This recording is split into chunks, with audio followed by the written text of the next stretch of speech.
What's up, YouTube? Franchise Sports TV back again with another video. Before again, I got a couple things to say. One, big shout out to Basketball Facts for the countless videos he has put out in the last couple of months, you could say, possibly.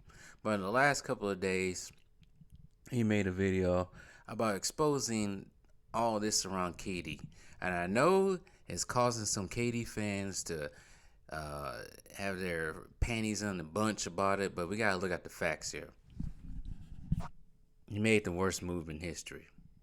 I just don't understand for the life of me why don't people understand that he made the weakest move ever that an NBA superstar can possibly do by getting beat by the team who beat him in the Western Conference Finals and then joining that team. And what makes it even worse, shout out to, I forgot who said this. It was one of my subscribers, but shout out to him. I think he knew who he is.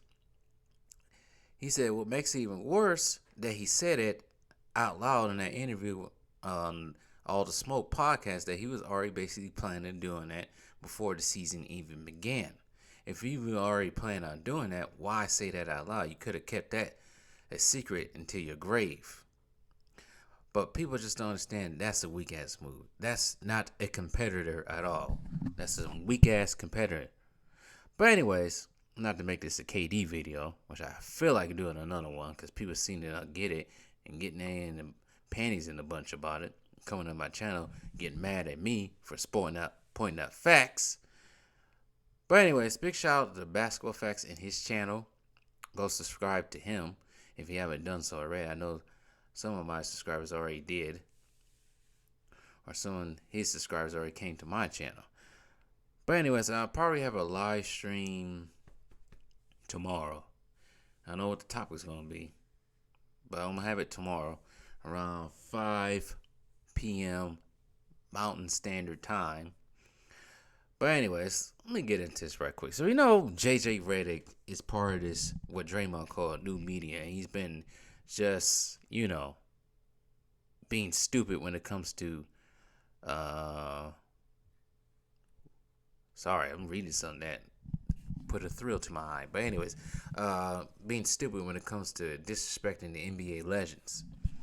So we already know Dominique Wilkins already went at JJ Redick. JJ Redick got in his feelings about it and went on his podcast and said something about it again. But now Michael Cooper, former Los Angeles defensive legend from the 80s, had something to say.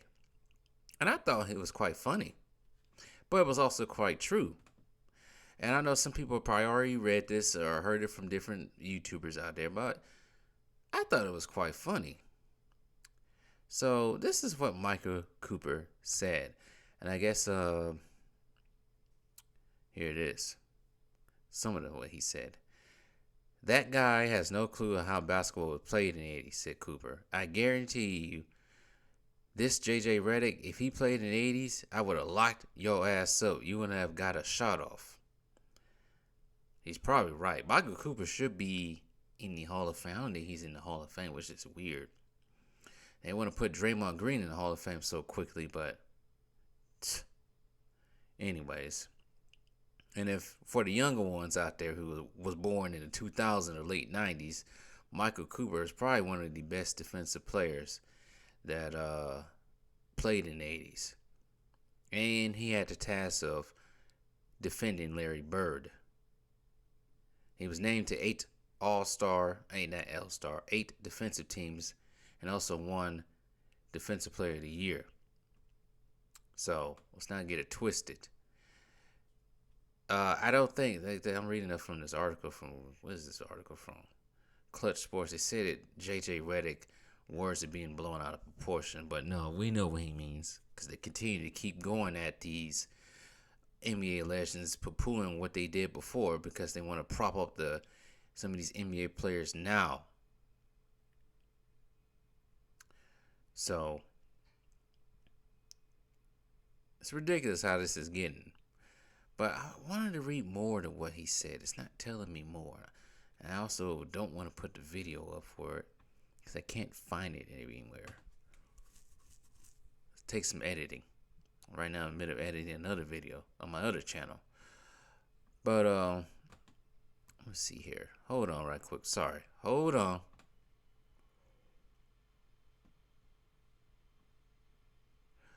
Hold on. Because he went at J.J. Redick, Michael Cooper. He went at him. He ethered his ass. It's funny. He called Redick a journeyman. Played on 6 different teams. Let's see here.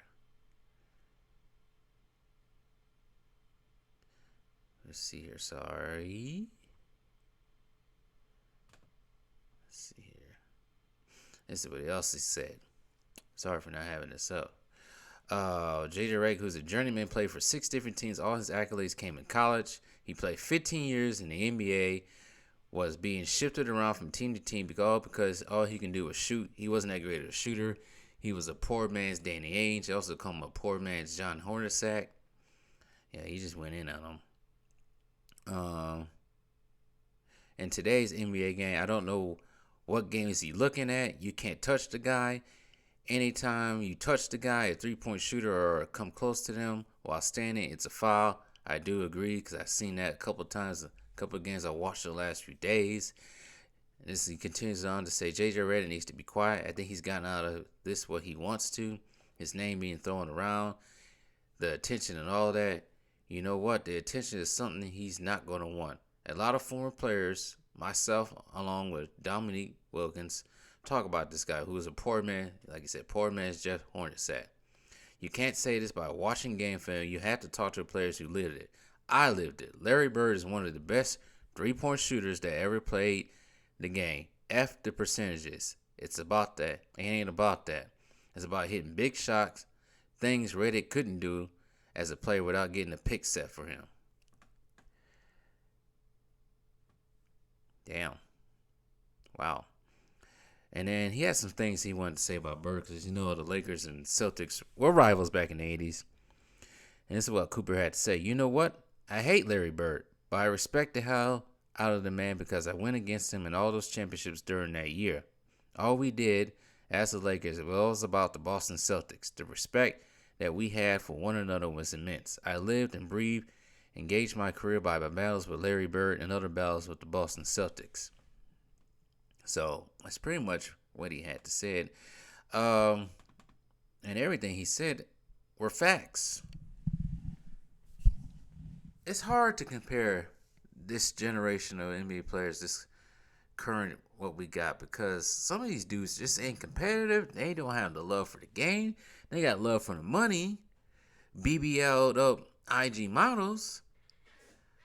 Not to say that back in the day, players didn't love all the thoughts, but they played to win. They played because they was in competition with the other team. They wanted to beat the other team. The Lakers wanted to beat the Celtics. The Celtics wanted to beat the Lakers when they saw them. The Sixers wanted to beat the Celtics. The Lakers. Detroit. Even Milwaukee was part of that. They just couldn't get past the hump because they had to face the competitive Boston Celtics and Philadelphia as well. Bulls struggled because they had to face competitors with the Detroit Pistons and Boston Celtics. They didn't buddy up, as I continue to keep preaching. They got the teams that was homemade. They got their squad. They figured out what they needed to do to beat them, and they went out there and competed. Larry Bird competed, not join Jordan or Magic. Not to get off topic. I'm just getting tired of hearing that garbage. But anyways, yes, Michael Cooper had to put J.J. Redick in his place. But I bet again, J.J. Redick will say something stupid in the next few weeks. Either him or Gilbert Arenas. One or two going to say something stupid in the next couple of weeks. I want to put money on who's going to